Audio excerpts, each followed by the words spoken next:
Spring is finally here and it's time to get back outside. But you may get an added bonus with the lovely weather. Seasonal allergies, also known as hay fever. Are there natural treatments you can use to decrease or eliminate the symptoms of seasonal allergies? Absolutely.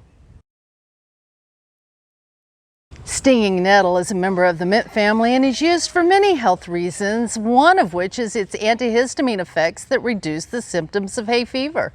Histamine is released as part of your body fighting off antigens you come into contact that you are allergic to.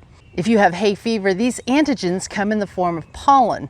The histamine release is what causes your sneezing, itching, and runny eyes and nose, and it can make you completely miserable.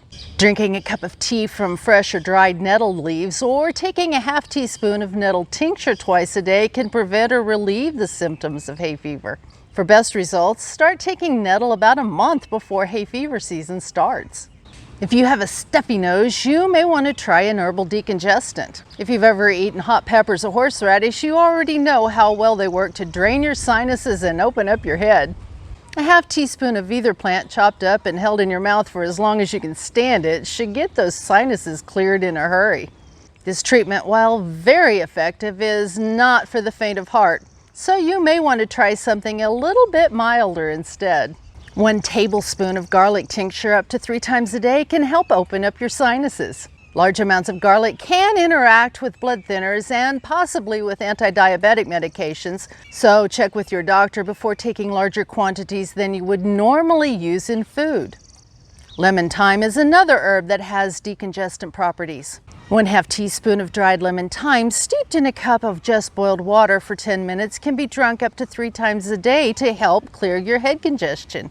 This is a delicious way to calm your hay fever symptoms. And not only can it help open up your sinuses, it can also calm the cough that sometimes comes with hay fever. However, while adding lemon thyme to your food for flavor is safe during pregnancy and nursing, using medicinal quantities is not. And if you are allergic to any kind of thyme, this is not your herb. Would you like a list of herbs that can be used for specific issues so that you can plan your medicinal herb garden?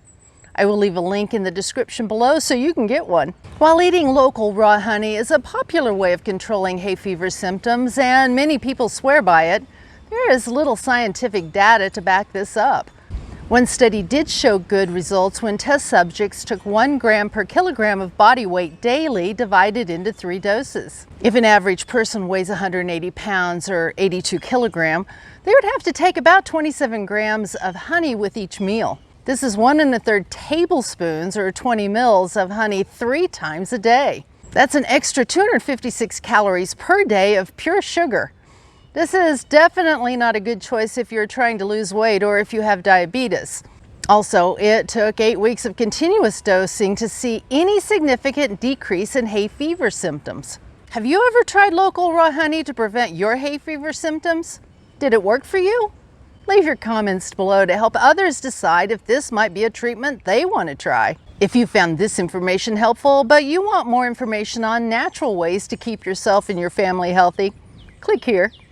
Thank you for joining me today to learn how to control or even prevent those annoying hay fever symptoms. Stay healthy.